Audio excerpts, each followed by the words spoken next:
2024 December 12న సింగపూర్లో జరిగిన ADE world ఛాంపియన్షిప్లో Gukesh చరిత్ర సృష్టించాడు.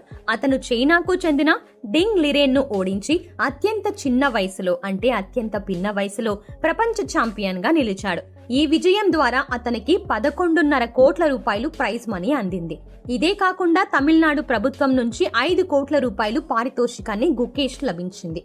గుకేష్ విజయంతో ప్రధాని నరేంద్ర మోదీతో సహా దేశంలోని ప్రముఖులు అతనికి అభినందనలు తెలిపారు.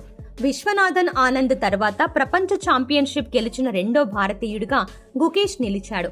అయితే ఈ విజయానికి మొత్తంగా 11.5 కోట్ల రూపాయలు గెలుచుకున్న గుకేష్ భారీగా ట్యాక్స్ పే చేయాలని అందరూ అనుకున్నారు.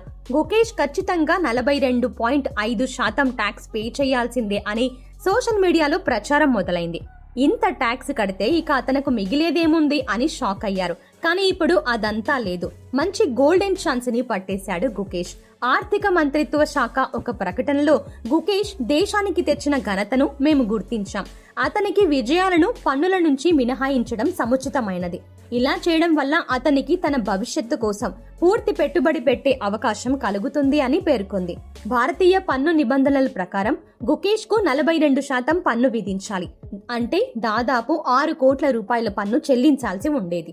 కానీ ఆర్థిక మంత్రిత్వ శాఖ ఇచ్చిన మినహాయింపు కారణంగా గుకేష్ కు మొత్తం ప్రైజ్ మనీ లభించింది. అంటే 11.5 కోట్ల రూపాయలు అతని చేతికి ముట్టాయి అని చెప్పొచ్చు.